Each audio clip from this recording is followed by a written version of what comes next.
All right. Today we're going to talk about what is inside of the room bookings module, part of the WorkSub ecosystem. As many of our clients find needs beyond maintenance and housekeeping and starting to get into things like event planning, there becomes a need to track all of those events on a calendar, accept those as far as new requests, create recurring events, and then start to link other activities to them, such as setups or teardowns. So let's look at some examples of what you can track inside of the room bookings module. On my dashboard here, I've got several modules turned on. Right now, we're inside the room bookings module. As an administrative user, I would be able to see any requests for new events upcoming. Those can be staff meetings, those can be special events, activities, anything where inside of your organization you have a room that is being requested to be booked.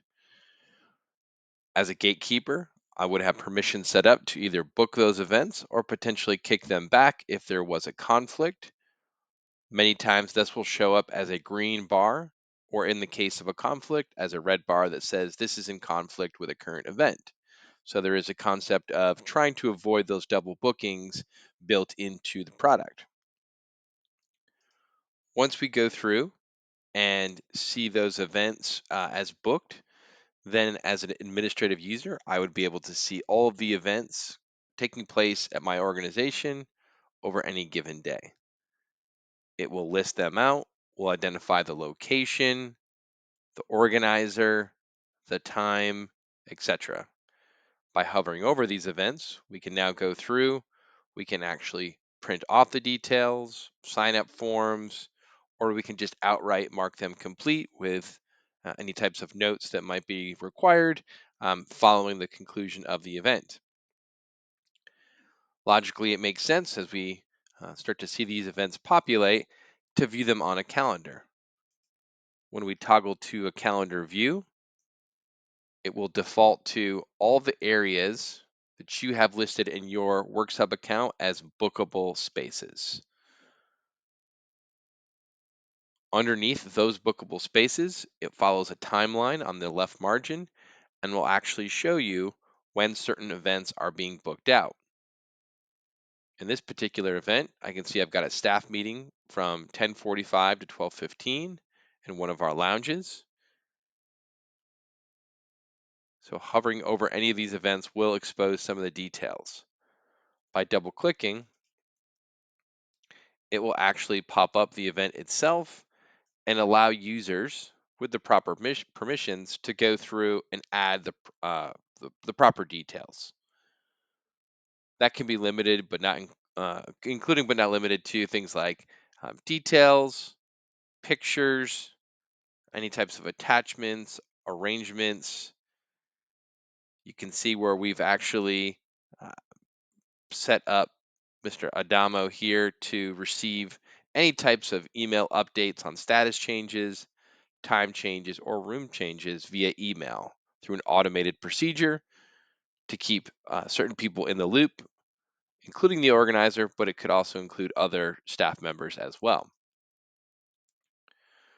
Once we have the basics of an event established, we're able to now leverage the full work order system as part of what's required to make that event go off. So if we can see under setups and teardowns, I've gotten options to do reserved equipment, to do setups, to do teardowns, or to even add catering request to this event. You can see I already have a couple of prior tasks that are set up. Those can include work orders that would be essentially sent to a maintenance team, a housekeeping team, a set of porters, whoever you have that is responsible for actually doing things before and after the events. These are largely driven by templates so that you don't have to recreate those work orders every single time. So, for instance, when we go to add on a teardown, I have some sort of pre-configured templates with standard procedures in there.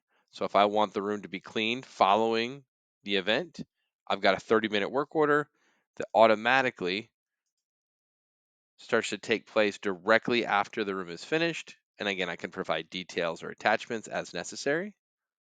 So with just a few clicks, we can essentially add that task on.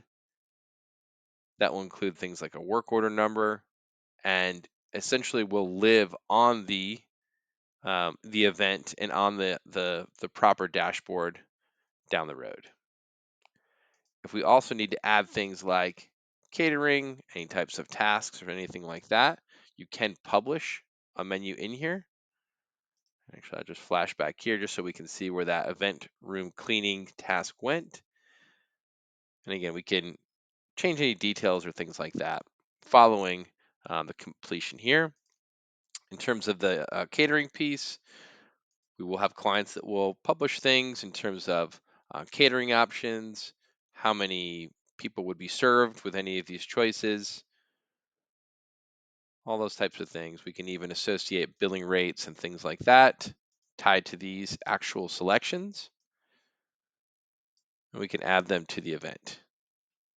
We can add descriptions, anything that might be useful if we were sort of tasked with arranging this catering.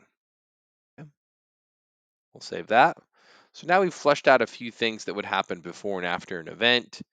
These are critical pieces because if we do make any adjustments to the time or the location, we want all team members involved to be updated through the system. Okay, many times if an Outlook event is the sort of the tracking sort of measure in place and we make an adjustment to the calendar, it may or may not update all parties involved. There are some other things that we can tag on top of this. We can put attendees, we can do maximum capacities. There's some billing functionality if we need to charge this back to a particular group, whether that be sort of an individual attendee or potentially a department or a host. So we've got some options there. And all this information is being logged so that if there are changes that are in question, we can go back and see who actually made those updates. Once we've gone through and made some of the base changes to an event, we can go back towards that central dashboard and be able to essentially see any types of changes that we've made. And if we needed to go through and again make adjustments, we find out that at that particular time, it would make more sense to do this in another area. Um, for whatever reason, we can just simply click and drag this event. It will in turn move that event, but it will also update those lightly shaded areas, which represent work orders that take place before and after those particular events. So there is a way to be able to make sure that all teams are being notified of said changes.